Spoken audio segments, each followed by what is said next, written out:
Hello and welcome to the Screaming Shakespeare Show. I am your host, Maurice Blair, aka the Superior Master, aka Warped Eyes, aka that kid who will not shut up in Discord. And today we're just picking up where we left off on Scene 2 of Romeo and Juliet. I hope to be able to read Scene 2 and Scene 3, because both of them are generally short, about 2.25 pages worth of writing material. This is by William Shakespeare standards. Don't expect this to be a 10-minute video. I'm gunning for under 40. Okay. Because last time, for some unbeknownst reason, I got copyright claimed for using classical music, because for some reason, even though that music was made over 400 years ago and the people who made it have been dead for over 2 centuries, someone still owns it. I know, right? Cool. So we're going to listen to some jazz covers of Pokemon. This is Hawaii City Night, presented by Pokemon Sun and Moon, played and arranged by David Russell. Let's start. Scene 2. The same a street. Enter Capulet, County Paris, and servant. By the way, every song I use you can find in the description because they need help just as much as I do. They're fellow YouTubers. Anyways, Capulet, but Montagog, is bound as well as I. In penalty alike, 'tis not hard, I think, for old men so old we to keep the peace. Paris, with honorable reckoning are you both, and pity 'tis you live at odds so long. But now, my lord, what say you to my suit? Capulet, but saying o'er, I have what I said before. My child is yet a stranger to the world. She hath not seen the change of 14 years. Let 2 more summers wither in their pride.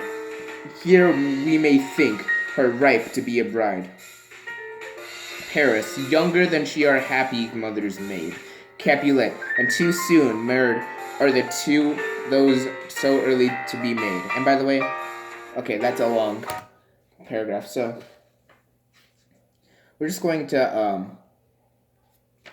I'm going to explain what's going on, because you might be a little confused, because it kind of goes off topic by the third exchange. So, if you weren't here last time, you totally need to watch this video to have any context. But if you just forgot simply, and you're too lazy to watch that video, basically, to summarize it for you, the Montagues and the Capulets hate each other, okay? Okay? We're going to work with that. So the Montagues and Capulets hate each other, 2 people from each group. These are like 2 families. So 2 people from each family like meet in the middle of the street and decide to have a quarrel, aka fight. This fight happens, they beat the living crap out of each other. A soldier or a knight or whatever you want to call it comes out and breaks up the fight, saying, if either of you do this again, you guys are going to jail. Or the guillotine. It's kind of up for debate. So anyways, he says, okay, so who are the heads of your families? Okay, that's the head of the Montagues, that's the head of Capulets. Okay, you 2 are coming in for questioning separately, right? So that's basically what happened. So right now they are questioning the Capulet, which is why county is in front of Paris's name. Capulet, County Paris are having an exchange. Basically, Capulet saying, well, I did screw up, but so did the Montague. So whatever punishment you're giving me, give the same. Basically, he's trying to drag both of them under the bridge, and both of the families. The Capulet's trying to drag Montague down to the dirt with him.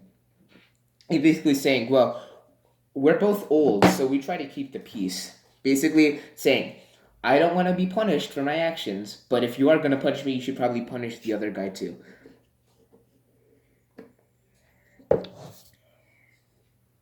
And then Paris is like, wow, you guys really hate each other, don't you? And Capulet's like, well, it's because of my daughter, who's super beautiful and whatevs, and she's totally gonna get married one day to someone part of, someone that we like. I can't say that because that, okay, when I say family, it's partially biological and partially just like servants and that type of things, but I'm not gonna say it anyway, so basically it's like, we're totally going to have her marry someone one day, right? And then they're going to go on for a long paragraph of how Juliet looks so beautiful. Alright, cool. So, back where I was. And to soon be marred, or those so early made, the earth hath swallowed all my hopes, but she is the hopeful lady of my earth, but woo her, gentle Paris, get her heart, and will her consent is but a part. And she agreed, within the scope of her choice, lies my consent and fair according voice. This night I hold a custom feast, whereunto I have invited many a guest. I such as love among the store. One more most welcome makes my number more. And at my poor house looked, behold this night. Earth-treading stars make dark heaven lights. Such comfort as do lusty young men fill. Why'd you have to say that? When well-apparelled April on the heel of limping winter shreds, eve in such delight. Among fresh shall see you this night. Inherit at my house, here all see. And like her most whose merit most shall be. Which on more view, many mind being one, may stand in number through the reckoning none. Oh, this music has stopped? Okay, let's listen to Winter Garden. This, you probably heard it before, it has over 100 million views. This is the marble machine, the Winter Garden marble machine. Okay. So where were we? Yes. Something about night, here all you see, so be, which on more view, many mind being one, may stand in number through in the reckoning none. Come, go with me, to the servant giving him a paper. Go Sierra trudge about through Verona. Find those persons out, whose name is written here, and them to say, my house is welcome, and all pleasure can stay. Exit Capulet in Paris. Okay, I'm going to explain this very long and complicated poem. It's not that complicated, as long as you don't get hung up about the fact that he tried to make it rhyme. So basically he's saying, alright, so I want her to get married and whatevs, but we need to find some dudes who are really dope and such. I don't know why I'm saying it like this, but you know what? It's the early 2000s now. Time is meaningless. So she needs to get a groom and whatevs, so I need to find some really dope men who will marry her and I'm cool with. So basically what we're gonna do without her consent, we're just gonna do this. We don't care about what she says. You can see how this can become an issue because you already know the basic story of Romeo and Juliet. So we're going to, I'm going to hold, a party or whatevs, and we're going to find all of these cool dudes who I can't describe how they're going to feel because I will get demonetized.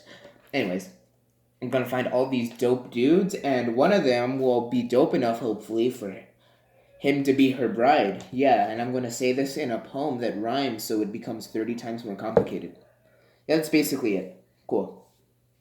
Anyways, let's move on. So, this is the exit of Capulet in Paris, so that means the county dude and Capulet just, left the room. Or street in this case. Servant, find them out whose names are written here. Oh wait, no, it's a servant. I can't give it such a manly voice. Okay. Servant, find out whose names are written here. And is written the shoemaker should meddle with his yard, and the tailor with his lash, the fisher with his pencil, and the painter with his nets. But I am sent to find those persons whose names are here writ, and never find the names of the writing person hath here writ. Oh my god, this is so confusing to read. I must to the learned in good time. Enter Benvolio and Romeo. Okay. So, just so you know, because you might have not been here, you might forget because it is a little complicated, okay? Romeo is part of the Montagues family, okay? The Montagu. How do you pronounce Montagu? Give me 1 second.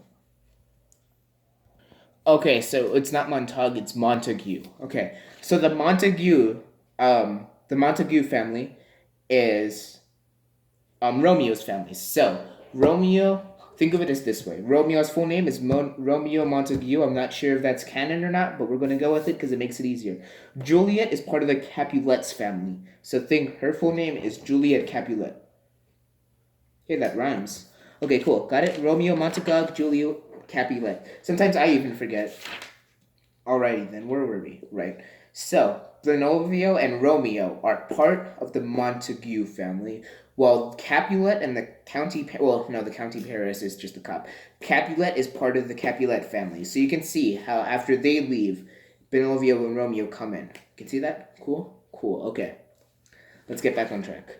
So, enter Benovio and Romeo. Benovio. Top man, one fire burns another's burning, one pain lessened by another's anguish. Turn giddy and behold by backward turning. One desperate grief cures with another languish.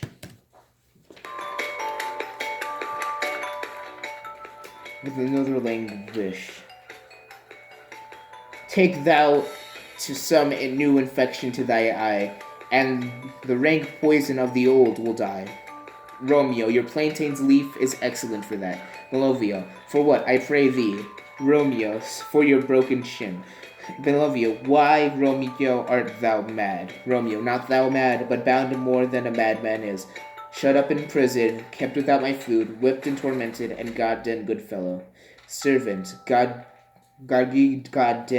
I pray, sir, can you read?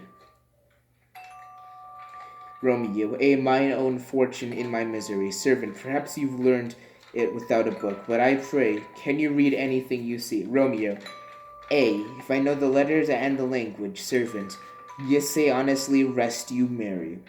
Romeo, say fellow, I can read. He reads the paper. I don't think we need to read this. Let me just scan through it.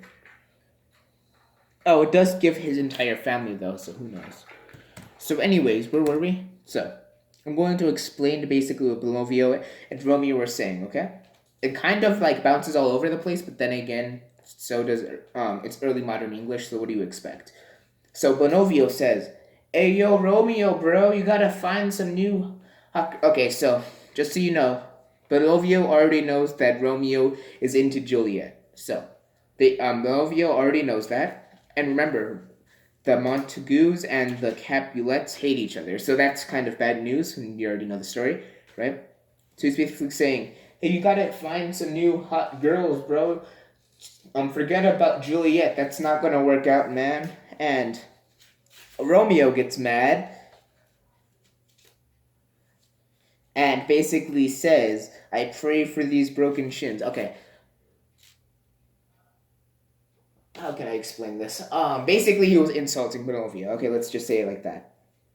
And then Romeo screws up a single word. He just accidentally says Godin instead of Gagi. Gadi. I don't understand it either. Don't worry about it. If you don't understand it, so don't die.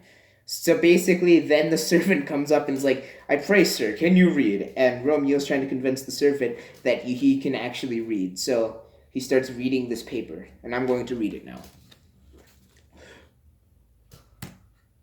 Romeo, stay, fellow, I can read. He reads the paper. Signor Martino and his wife and daughters, County Alzem and his virtuous sisters, the lady widow of Virtuoso Vivo, Signor Placent... Oh, this is going to be tough. Placentio and his lovely nieces, Marcanto and his brother Valentine, mine uncle Capulet, his wife and daughters, my fair niece Rosaline, Livia, Signor Valentino, and his cousin Tybalt, Lucio, and the lively Helena, giving back the paper. A fair assembly. Whither should they come? Servant, up. Whither? To supper on our house. Whose house? My master's. Indeed, I should have asked you that before. Now I tell you. Okay, so, let me just see this real quick. Okay. So yeah. So basically, the servant was asking, can you read? Because he was giving him a letter, right? Basically, it was like saying a list of people who are going to show up at an assembly. Basically, food. It's basically the dinner party that Capulet was having. Remember? When they were trying to find him, when they were trying to find Juliet a groom besides Romeo. They don't know that Juliet's into Romeo, by the way, Capulet. So yeah, same thing's happening at the Montague's house. Servant, now I tell you without asking, my master is the great rich Capulet, and if you not be at the house of Montague, I pray, come crush a cup of wine, rest you merry. Oh yeah, I forgot the legal drinking age was so low back then. You could be a kid and drink, kind of. It's complicated. Go Google it. You have Google if you're watching this.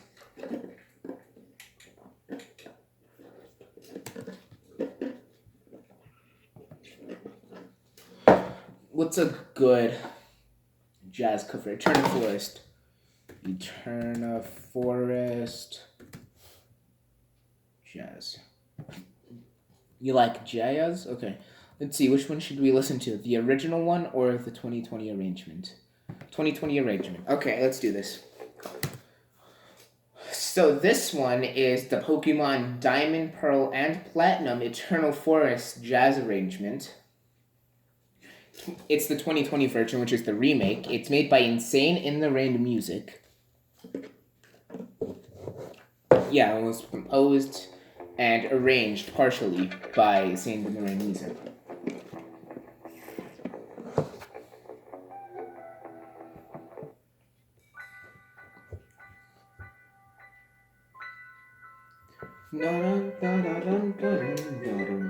Okay, back on track. Where were we?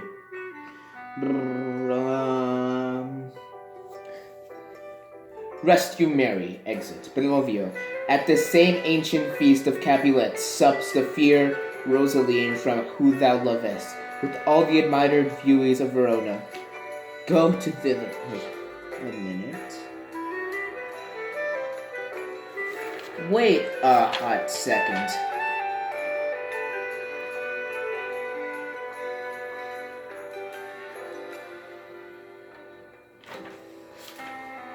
Huh.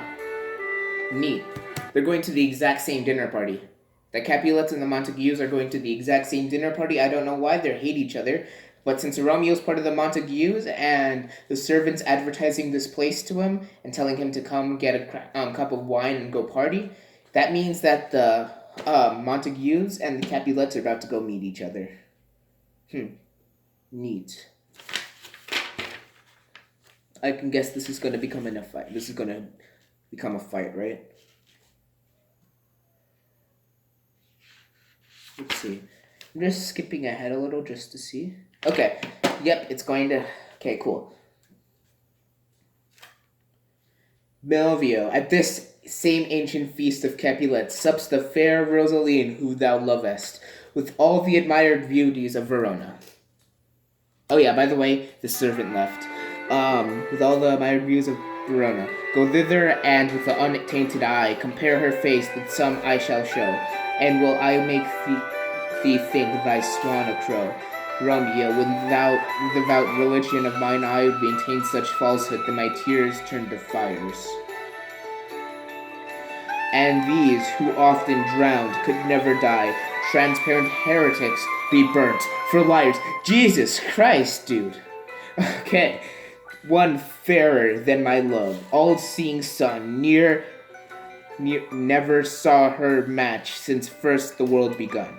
Belovio, tut, you saw her fair, none else being by, herself poised with perfect music timing, but a little too loud. But herself poised with herself in either eye, but in that crystal scales let there be weighed. I can't actually, okay. Let there be weighed, your lady love against some other maid. I will show you, such, signing at this feast. Oh, that's a little faded out. And she shall scant, show well that now shows best. Romeo, I'll go along, no such sight can be shown, but to rejoice in splendor of my own. Exit. Everybody exit. It's time for scene 3. But because that is set up for scene 4 through